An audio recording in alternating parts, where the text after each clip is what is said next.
for the last hour, 45 minutes of the meeting. We have an expert, we have an expert panel that Carmela and I will moderate, and we'll have Doctors Eve Valera, Sean Rind, Ocean Vartanian, and C.E.T.S, who you have already heard from today. And we have two broad themes, at least, that we'll start with. We'll ask them questions, and we'll leave it fairly open-ended. So one of the themes is how we could do better as researchers in concussion and better serve the public. And the other theme is going to be about long-term outcomes, long-term sequelae, long-term outcomes of concussion. And we would really like your input. If people have any questions that they'd like to contribute, please go ahead and ask them in the Q&A, or you can put them into the chat. So Carmela, are we ready to go? Yeah. Okay, so I'm going to start with that first set of questions. And as I said, wondering if all of you could weigh in on how we could do better. And I'll mention a couple of the issues that have come up today, or issues that many of us are familiar with. So for example, working in silos. Do we work in sports concussion separately from interpersonal violence, separately from military concussion, for example, pediatric versus adults? Ecological validity. Aaron talked this morning about looking at kids in their classrooms rather than in labs. He also suggested looking much more deeply at our data, looking into the biomechanics of injury. Are there groups of people with concussion that are getting preferential interest or increased concern? And are there other groups that receive commensurately less attention, other groups of people with concussion? So I thought I would just raise a bunch of different possibilities, but please feel free to raise others. Does anyone want to volunteer to jump in to start us? Otherwise, I'm going to pick you. Eve, Sure. Go ahead. Sure. I just want to say thanks again for having me and allowing me to be a part of this. As I was expressing earlier, IPV does not get the attention that needs, addressing the tail end of your question there. So when people think of concussion, they typically think of an athlete or someone in the military, or maybe someone who had a car accident, but they don't think of women who are experiencing partner violence. And so I think in terms of what we need to do there, I think when it comes to concussions, and when we have, even in the media or in conferences, I think we need to basically throw a broader net. And instead of sort of like you were saying too, there's the silos, there's like a sports related concussion conference or this or that. And then we learn only about sports related concussion, or we learn only about these or pediatric concussions. And I see the need for that, but that also helps us stay in our silos. And then where's the conference for IPV? There have been a couple, like in the last couple of years, but really, like if I were to try to get my stuff in a sports related concussion a number of years ago, no way, people just were not interested in it. And Catherine Snedeker, who leads Pink Concussions, when she tried to say, oh, this is concussions for the military, for sports, and for partner violence, people were like, no, you got to drop it. You got to drop it. We can't have that here. It was sort of like this, no, we're not going there. What's this about? So I think that, we do need to start sort of cross-pollinating, so to speak, because we're learning different things. And if we don't learn from each other, we're just going to slow down the pace at which we can ultimately get treatment to the right people. I don't think I'm saying anything mind-boggling here or anything, but it is true that we have these really specific conferences, and so we don't learn a lot about what other people are doing. And I think that would be one thing we can change. And I'll just say one other thing, because I want to make sure I'm not monopolizing, is that I've noticed that, and I think probably many of you have, is that the general public doesn't really necessarily know what a concussion is, or what a mild traumatic brain injury is.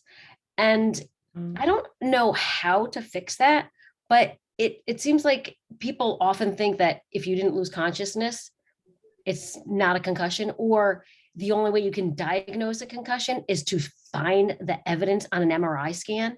And they're like, oh, like I need to go and get my head checked. I need to go get an MRI because I may have had a concussion.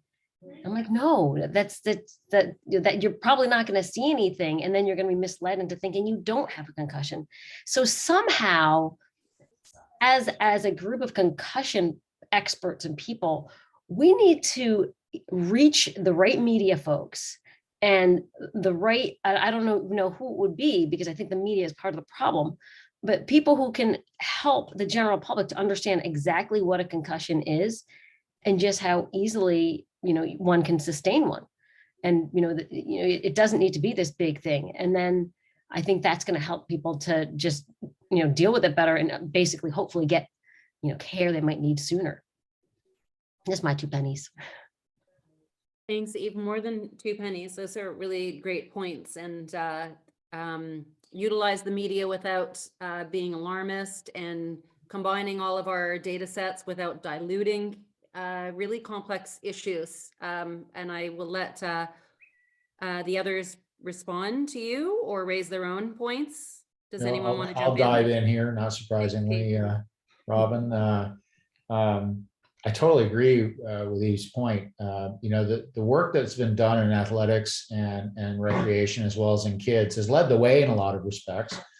Increased awareness and made people realize that this is an injury that shouldn't be regarded as benign as it was when I started doing work in this area 25 years ago. We have many populations and groups that are understudied. Intimate partner violence is one. Injuries in indigenous peoples. We know there are an increased risk for serious injury. There's virtually no research on concussion in indigenous nations. We have surprisingly little in older adults, even though we know falls are a major source of brain injury in older adults. But you try to look at the research on concussion in older adults, what we used to call elderly, but we can't use that word anymore. It's hard to find. It's actually very difficult to find.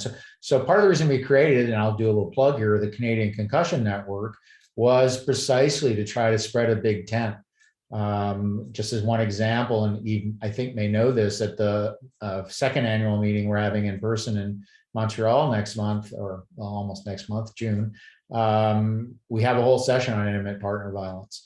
We will have, I hope, in future meeting sessions on concussion in older adults and in other groups and populations that have been understudied. We can all learn from one another.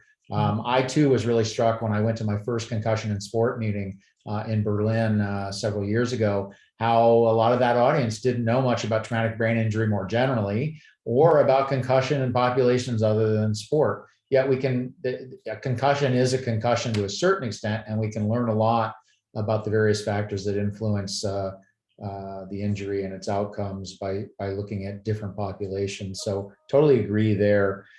In terms of some of the things that you also raised, Robin, how can we do better, at least in kids? I think we need to do a better job, and not only of educating people about what concussion is, as Eve suggested, which I do think is important.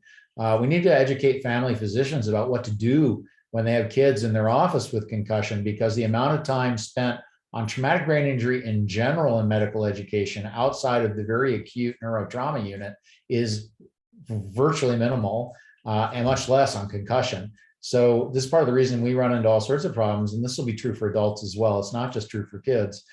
Is people can't find services because their family physicians don't know much about concussion, are often telling them things that are out of date, like, rest for us until you don't have any symptoms. And we know that doesn't work anymore, but I know lots of people are still being given that sort of advice. So that, I think, would be a big piece. And then finally, just in terms of what the public wants, one of the things we are doing in the network is sponsoring this priority setting partnership to find out what are the big questions the public has that we don't have answers to, and which are the big questions the public has that we actually have answers to, but they don't know we have the answers.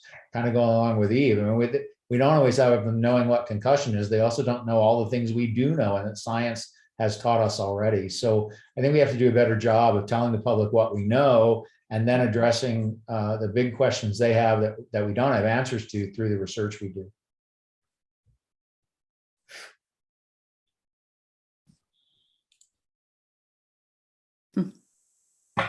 You're Sorry, thanks, muted. Keith. Ocean, Sean, would you like to weigh in? Yes, I'm not quite sure where Sean is. I hope he Yeah, can I also. don't see him either. Yeah, I think he was having some communications problems because he's away from home, but I hope he can join us. I actually wanted to touch on something that he brought up during our presentation, which actually relates to what's already been discussed in this panel, which is that at least in the domain of the military, there's been a large accumulation of data, I would say, over the last maybe 20 years or so, having to do with the link between blast exposure and different kinds of outcomes in the health domain. But most of these data are by and large correlational. And there is quite a bit of skepticism, both within the military domain and also outside, whether there is an actual causal connection between blast exposure and the outcomes that we're seeing. And I think something that Sean touched on is this idea that we're still very much in the early phases of this work. But I know that the people that we work for, which are members of the military, I think they're very anxious to see whether high quality data can really show if there's an actual causal connection between what they're exposed in the course of their occupation and training and the kinds of outcomes that they exhibit later on in the course of their careers. So if there was one thing that we could really do better, would be to really plan and execute studies that can really test the causal link between blast exposure and what we're seeing in the military area. I know that there are a number of different efforts underway right now that involve prospective data collection. What we're doing right now with the CAF is that we have just established a longitudinal health monitoring program. So what this involves is that people who first come into the unit in the course of which they will be exposed to blast in the course of their careers are captured by us. And our plan right now is to follow them up every single year in the course of their occupational careers to see when different kinds of risk indices might be elevated. But I think kind of more high value work of this kind is really needed so we can really make the strong argument because it can have all kinds of impact on, for example, what happens to them after they retire from the military in terms of their status as veterans and the care that they receive. Great, thank you. Actually, I'm going to go to some of the questions in the chat because so one of them, when somebody asks, besides prevention, what are other options for medical treatment at an early stage and in CTE? What about neuroplasticity of the brain? Any hope with that? Anybody have comments on that in terms of, you know, now that even one mild traumatic brain injury, one concussion has made it to the list of risk factors for later development of dementia. Does anybody have any thoughts on? I want to jump in on that one on a couple of counts. One is that I think what we're increasingly getting evidence for isn't that biomedical intervention likely makes a difference, but lifestyle interventions make a big difference. And at this point, particularly the early delivery of exercise, subthreshold exercise, is increasingly getting evidence to support it, both experimental and observational data. With RCTs and observational data supporting that early introduction of exercise does not pose a risk, and quite to the contrary, actually seems to promote recovery. All sorts of interesting questions as to why that is. Is that directly physical benefit? Is it benefiting the brain in some ways because of the connections between cardiovascular, cerebrovascular system? Or is it just that people feel better when they exercise and so their symptoms go down? I mean, I think we have lots of still interesting work to do around mechanism, but clearly it seems to help. There's no pharmacological intervention that has any proven benefit in the long term, although short-term management of pain is important. Pain is an understudied topic in concussion, and I think a lot of the problems that some people face after concussion are pain-related because headache is the most common symptom, and yet we really don't know a lot about post-traumatic headache and how to treat it. And that's where pharmacotherapy may come in, although there are virtually no RCTs, pharmacological intervention acutely in concussion. I'm part of a group that's trying to put in to do something like that in kids, but we need it across the board. And I'll just speak to the statement you made, Carmel, about the one concussion increases the risk of dementia. And while I think there's some data to that effect, I think we have to be really careful how we frame those sorts of statements, because I have far too many kids and parents who think they're doomed to dementia because of a concussion that they sustain. And most of the literature pertains really to professional athletes who obviously have a very different history in a variety of different ways. And when you look at the actual absolute risk in the studies and the actual numbers, while the odds ratios are higher, the absolute numbers are still very low. So the vast majority of kids with a single concussion or people with single concussion don't get dementia that seems to be associated with their single concussion. So I think we have to be careful for that. I'm not convinced yet we know what CTE is. I think there's still lots of debate there. And I am worried that, and as are many people in the field, that the sort of saying it might be CTE makes people not seek treatment for treatable disorders like depression or other types of difficulties. So I think we have to be cautious about how we approach that problem of later onset dementia. Whether it's neuroplasticity or not, I don't think we should be making assumptions that someone presents with symptoms that could be CTE or could be dementia related, can't be treated, or that they're facing a ultimately fatal illness. So I think there's been a little bit too much tendency to jump in that direction. Mm-hmm. Yeah. I was just gonna say, I'd like to just to tag along, and I agree 100% with what Keith is saying there. And in terms of what we can do better, I think that's one of the things that we can do better is to avoid being alarmists. Basically, I think we need to express that brain injuries are not good for the brain, but it doesn't mean we're going to end up with CT at the end of our lives if we've had a few concussions. I've had women who come to me and they swear they have CTE. And I don't know, maybe they will ultimately, but there are 2 documented cases of women who have been autopsied and had partner violence, and they do have tau, and they were diagnosed as having CTE. But we really don't have the data there. So and I know I have a lot of colleagues who sort of say, and I've been guilty of it myself. And so I'm actually really trying to be more mindful of it, saying, I'll specifically say, we don't know. It could lead to CTE. We don't know. But now I'm realizing if I say that, it means it could. I'm not saying it doesn't, but I'm putting it actually puts a seed there that I don't necessarily want to put there. And I think when it comes to something like CTE, we need to be a lot more careful about that.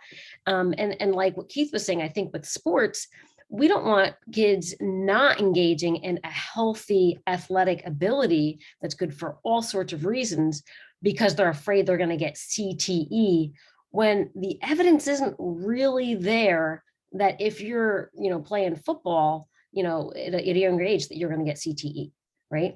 And I certainly don't have the evidence to say that women are going to get it. If you were to ask me, honestly, I do believe, there's a chance, or maybe not CTE, but maybe something like it. But what does that mean? What does that mean, right? So we don't want to scare people. And I think that the packaging of the long-term outcomes should be better, because I do think that there are people being probably unnecessarily scared. And then, just looking at that previous report paper that was presented, and just saying the people who have the p-tau, the imaging, maybe they have more anxiety because now they think they have CTE. I mean, I don't know. But if somebody said, oh, you have all this p-tau in your, in your brain and et cetera, then they would think, oh my gosh, yeah, I'm going to go, and so we don't want to inadvertently cause damage by frightening people. And so that's just something that's, it's just really been kind of bothering me a while, and figuring out how to manage that. And I don't know the best way to do it. But I do think I think that's something that, as the sort of experts in this area in terms of concussion and et cetera, we're not necessarily experts on CTE, but when we talk about CTE, I think we need to be really careful that, as Keith said, we don't have, kids coming in thinking, oh my gosh, my kid's going to have CTE when he gets older because he has a concussion. That's just total unnecessary anxiety for people to be carrying with them. Thanks, Eve. Yeah, and that anxiety is out there. So Hi, Robin. This is Sean here. Yes, hi, Sean. Okay. Do you have Sorry any? for the late start. No worries. I would just echo a lot of the comments. Certainly, when it applies to CTE and early onset neurodegeneration in the military population. As I mentioned, we really don't have that level of evidence, certainly not at this time. And I think part of it is where the technology is. Obviously, projects like Project Enlist that is happening with the Concussion Legacy Foundation, where they may actually look for the first time at some Canadian military members' brains, sadly, post-mortem. I think that's going to be important. But I think it's overly simplistic, perhaps, to think that CTE is accounting for a lot of the syndrome that we see around military operators. But it's not to say we don't need the studies. I think the PET tau imaging studies are important. It's certainly the most promising technological window we have at the moment. But it's going to have to be backed up by some larger studies, perhaps multi-center, that kind of thing. In terms of preventive strategies, I agree. Certainly, lifestyle is critical. And again, from a military cohort standpoint, sorry to fixate on that, but they're very different. A lot of military members, especially those who are leaning more towards special operators, they have so many other unique lifestyle differences in terms of high risk activities, perhaps skydiving, all kinds of things, even physical combat that can contribute, that we just don't have the level of evidence yet that it is occupationally related specifically to the blast. So that's why I think we're endeavoring to get some more data at this time. Intervention wise, if we look at secondary injury cascades in TBI in general, maybe some of the anti-inflammatories, some of the antioxidants along the lines of micro macronutrients could have promise. However, we're all wary of kind of silver bullets and single interventions. But I think some of those studies translated into humans that show promise still in the animal literature are worth looking at. Great. Thanks, Sean. There was another question in the chat. Somebody is asking, with the underrepresentations of different populations, including female military members, then wouldn't it be risky to use AI because it's using basically databases that have already been established and we know underrepresent many people in the world? Do you guys have any comments? We hear often of, everybody thinking AI is going to solve every problem.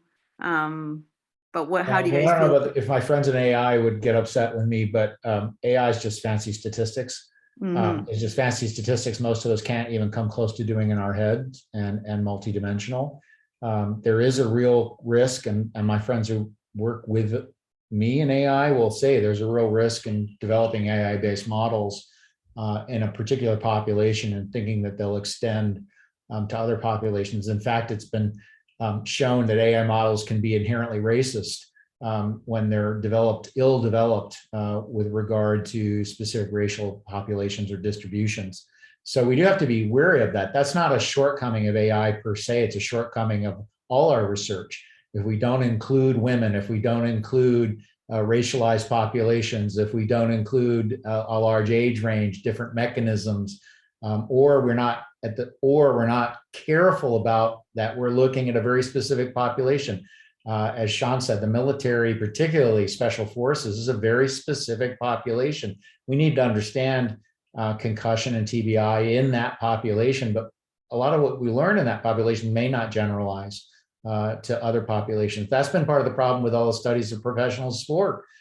We've learned a lot about concussion in professional athletes, but those folks are very different from the general population in lots of ways, some of which put them at risk for problems and some of which don't. I mean, the actual incidence of dementia in professional athletes is likely only higher because they live longer. I mean, they actually have a longer lifespan on average than the general population, and so consequently, they're going to have more dementia just because they live longer. So we have to be really careful about the populations we study. It's not an AI problem specifically. It's a problem of how we frame our research and what claims we make about it. Anybody else have any comments? Sean, again, I would just mention too, I think it's a very timely question with respect to sex and gender differences. It's certainly a huge thrust within the Canadian Armed Forces and research right now. The challenge that we face a lot of times, not that we're naive to it, but as an example, in the work that Ocean and I have done over the last little while, you know, with the populations that we're looking at, we've only been able to recruit one female. And, you know, you can't really do any statistics, of course, with those kinds of numbers or lack thereof. But so it's not for want of trying. You know, across the forces right now, I think there's a big push to recruit women. And the target maybe is in the next 5 years to get up to 25 or 30%, but we're not at those levels now. I'm not quite sure we're at. It might be only about 15%. So, and those are in specialized trades. So one of the things that Ocean knows as well, we're trying to do is target specific groups within the military where there is high female representation. And it turns out that artillery is one of those groups. So we have a study that will be looking for the first time at, you know, exposure to heavy weapons. And it will be our first opportunity to get a good proportion of females, for which we can apply these multidimensional concussion and TBI related batteries. So we're hoping that will help fill some of the gap in the short term. Great. Eve, do you have any comments on that? I mean, I'm largely, you know, just in agreement that I think that, you know, in terms of like who I study, I mean, so one of the things that I sort of talk about is that the people who get the most attention are the people who are quote unquote most important. And so of course, professional ball players, soccer, football, whatever, are very important. So they get a lot of attention. But these women, an underappreciated group, how about the homeless? They have tons of brain injury. I know there's somebody up in Canada who does some nice homeless work, but other than that, I don't know a lot of people studying homelessness. I mean, and I'm sure you can get them into studies, but it's why do we care about the homeless? Where's the money in that, right? So I think there's just a misperception of like what's important to study in some ways, which I think is really sad, because I don't know why a homeless person should get any less attention than a top NFL draft pick. It just, but yet that NFL draft pick is absolutely by everybody more important than that homeless person, right? I mean, not in reality, but that's what, you know, people will think, like they should get better treatment, which is a sad way of stating things, but it's the truth. And so I think when we think about the populations that we're studying, you know, historically, we know that men are typically studied no matter what you're studying. It's not just concussion, it's everything. NIH had to mandate that people start studying women. We have to have a consideration for biological sex in our study design, or they will not fund us anymore. And it's because women are not getting studied, even in animal models.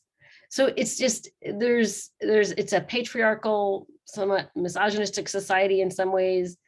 And I think people just have tended to study men a lot more than women for various reasons. And I think it's just all similar. I think we just need to change the mindset of like who's quote unquote important enough to be studied, and then just devote resources there. I don't know. That wasn't exactly the question, but it was just sort of stemming from what Keith said. Well, but it answers the question, right? It is a problem. You can't study something that's not even in the data already. So we need to get more data that relates to these underserviced populations. So I hope that Zoom user feels like they've had their question answered. They're a good question. Judy Gargaro is flagging that older persons also often get forgotten in research. Yeah. Older persons, people with degenerative diseases, you know, there's a lot of populations actually that have been completely ignored. And so that's actually a very important question. I wanted to add to your point, Eve, that, you know, if you think about people in the criminal justice system and other people that are a group of people that are underserved, there is some evidence now that brain injury, of course, contributes to some of that outcome variance, right? So having a brain injury actually sets you up as being more likely to end up in the criminal justice system. And one would wonder the same thing about homelessness, which I think is important to think about, because then you can actually make a dollars and cents argument, and maybe that will get it a little more attention. Agreed. It's Will Panenka is the person you're thinking of, Eve, who's done Yes. an amazing study in Yes. Vancouver of the homeless, and the incidence of brain injury is distressingly high, just as it is in women who are victims of intimate partner violence. And I think Robin's really onto something.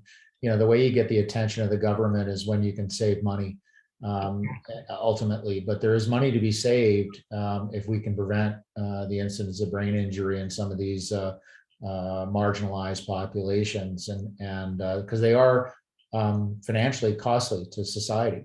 And so I think that's the tack we unfortunately have to take sometimes to justify just giving people what they deserve inherently as human beings. But from a government perspective, we also have to advocate with our funders that these are populations that really deserve study. Military females, women, victims of intimate partner violence, Indigenous peoples, the homeless, and we really have to be effective at an advocacy level for research anyways, in terms of saying these are populations that need to be studied. And my hope is that since concussion continues to be seen as an emerging priority by CIHR despite the pandemic, that we'll eventually get to the point where we can squeeze a few dollars out of CIHR that's dedicated specifically to concussion, and specifically to concussion in some of these populations or areas that are understudied.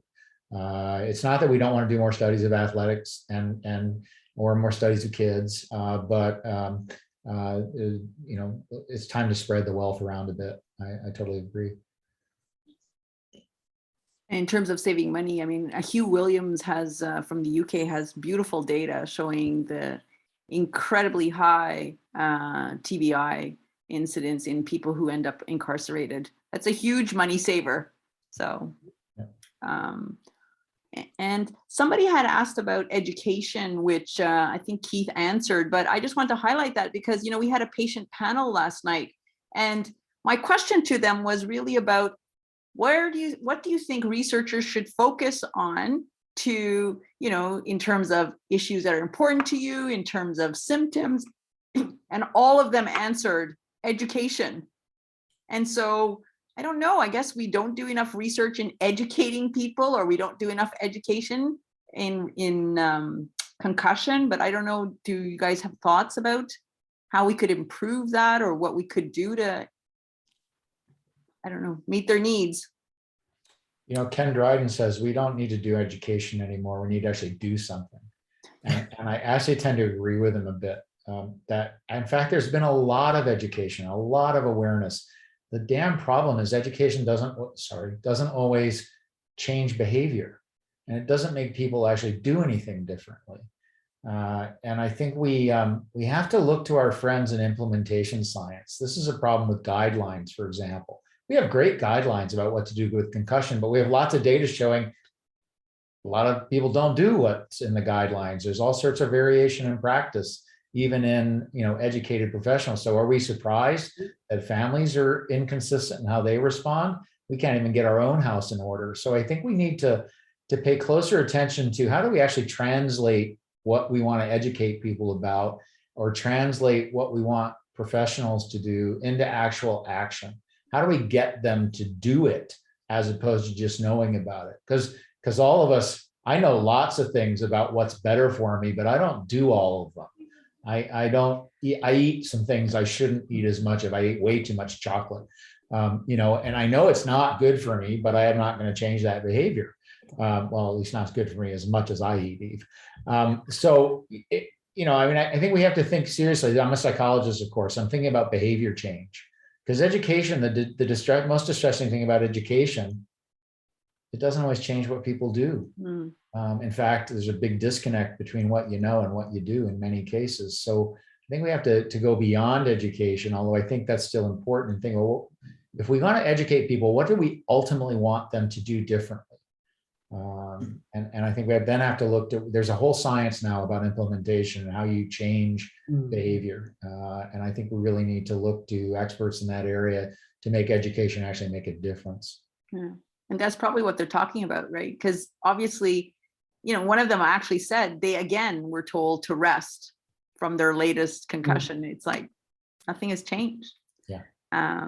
Anybody else have any comments on that? Yeah, I mean, I think I would, oh, I'm sorry. I want to give Ocean a Go chance. ahead. 'Cause I've been a I'm chatterbox. patient. I can wait. All right, I'll try to. I was just going to say that I think that sort of what I alluded to earlier too is that there's the scientists and then there's the other people. And people don't necessarily always believe the scientists or understand the scientists. And I do struggle sometimes with trying to make my work palatable or digestible to the general public in a way that they actually feel like it's relevant to them. So I think my work is relevant to everybody because you all know somebody who has someone who's experienced partner violence, and you might very well find someone who's experienced or currently is whatever. At any rate, you know, that's my soapbox. But the bottom line is, unless people really feel like it's relevant for them, they don't care as much. And I think that distance people a little bit more. So if somehow what scientists do is more relevant and more understandable, I think it'll be a little easier maybe for people to actually do it. Like, why is this a problem? If they could understand a little bit better, like if someone were to say, I mean, why is eating so much chocolate bad for you? What exactly does it do? And what's the long-term effects? Maybe someone would do it a little bit better, right? Because you think, oh, they say it's bad for you, and I know it's bad for me, but whatever. But they may not really know why it's bad for you or what it's doing or understand the mechanisms. So they don't really feel that sort of, you don't want to terrorize people, but like that, like, ooh, yeah, I don't want to do that. When you mention CTE, people are like, oh, wait, I don't want to get that. So then they get scared. But if you mention a concussion, it's not as much of a big deal. I think. I mean, I'm not like cut and dry what I'm saying here, but I think the more people feel like it's relevant to them, and it's going to have a real negative output that they can sort of put a name on it. Maybe that's how it's going to make more of a difference. I honestly don't know, but that's what I try to do. I try to make it relevant to the people that I want to reach. I just want people to feel like this affects me. Ocean? Oh yeah, so I want to touch on something Keith said before as a psychologist, and I think part of it also kind of comes down to the quality of guidelines that people get and the amount of trust that they have in them. So for example, in the military domain, there's a particular manual that we have. It's a tactical breaching manual that sort of lays out the steps that you need to take as a person operating an explosive that's supposed to limit the amount of blast exposure that you'll experience. And apparently, if you follow a very specific sequence of steps, the amount of overpressure you'll be exposed to must be essentially under 3 psi. So a few years ago, what we did was we instrumented a very large number of people who take part in these breaching exercises, who follow those very specific guidelines. And we actually were able to show that in many, many instances, even when you follow those very specific guidelines, you far exceed the 3 psi exposure level. And I think this is, so what this really causes is that there is a disconnection between the connection between following guidelines and the consequences that you see in the domain of health. So I think we need better guidelines. We also need to sort of make that particular link between following those guidelines and what ensues clear to specific individuals. So in our work that Sean and I do, as part of the work that we do for the military, we're sort of required to go to the Canadian Forces bases once a year, typically, to sit down with the individual people who took part in our studies to give them profiles of their performance. It's another way to really individualize the feedback that they get. And I think once it becomes more salient to them, I think then you're more likely to see maybe changes in behavior. Yeah, thank you. I think that's true. Robin, do you Actually have hit on two key things about behavior change with psychology. One is trust. And that's, every therapist will tell you that they get the best effective outcomes with patients when there's a sense of mutual trust and relationship. And then accountability is basically the second, is like, does it matter? And, guidelines become probably more likely to be enacted as professionals feel like they're actually tied to real data. Too many guidelines in the past have been based on expert opinion. And unfortunately, all of us experts can be really wrong when we don't have data to back up what we're saying. So I think you're exactly right, Ocean, that we need more data. We need better data that ties guidelines to, like, if you do this, you're going to have a much better outcome for your patients, or for government. If you do this, you're going to save money, and be able to then get more trust because the people who are reading it actually believe it's going to hold up. The claims are going to hold up. So it definitely ties again into what makes a difference, and why people will change their behavior. I guess with COVID, we've all learned about the amount of misinformation that could be completely and entirely trusted, and it doesn't matter how much evidence we have. So maybe And we the do fact need that to learn. the evidence keeps changing and isn't Yeah. entirely consistent. And And that's most of healthcare, right? Yeah.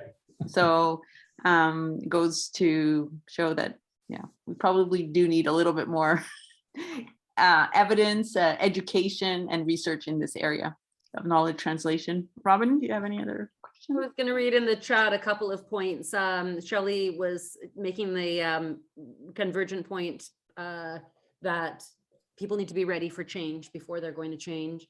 And Jennifer Dawson was saying that she agrees on the guideline side of things, and but she's commenting on education of frontline health professionals, that they need to be up to date with the new best practices, and that's a challenge. We've started an echo concussion in Ontario for just that purpose, and to help to provide education to frontline professionals. And I imagine that there will be echo concussions across Canada at some point or another, in other provinces too. I guess we have about 2 minutes. Maybe we will pass it back to Charles to end the day. Let everybody finish on time and enjoy a little bit of sun wherever you are. Carmela, I'm told that we can end the panel exactly at 5, so I just wanted to give our panelists an opportunity to just make one final point if there was one that they wanted to make. Does anybody want to end us off? I just want to say thank you. Appreciate the invitation and enjoyed the conversation. Ditto. It's always a true honor to be invited. I love speaking to this group and you people, and thank you so much for having me. And I feel like I'm sure this has probably made a difference for a number of people. So thank you. Yeah, same here. I've learned very much today, and it was really great meeting everyone. So thanks a lot. Great. Well, thank you. It was a great pleasure. Thank you for coming, and for everybody for staying to the end. And I'd like to thank again our sponsors. And I'm not sure if Charles, are you gonna send us off, or? Can you hear me? Yes. Yeah. Oh, good. Oh, I'm just delighted with this conference. I think it was really fabulous. We learned so much, and we're very grateful to our special guests and very grateful to the audience for staying until the end. And I would like to say something for injury prevention, that we need to do more in injury prevention. And last night at the patients panel, we had injury prevention as a major topic. We have come a long way in concussion. For example, the education of, penalties, the education provided by rules change. To me, that's all part of instruction and education. So from my perspective, I think we actually have done a decent job of educating the public about concussion. They understand much more now than they used to. We've also done a pretty good job of getting our medical schools to take up education as an important topic for medical students. When we first started surveying medical schools, the uptake on medical education was dismal, but now virtually every medical school is teaching education, is teaching concussion material. So that's been a significant improvement. At any rate, thank you again. Have a good rest of the weekend, and we've all learned a great deal. Thank you to Carmela and Robin for sharing the day's events. I think it's been terrific. Bye. Bye. Thank you.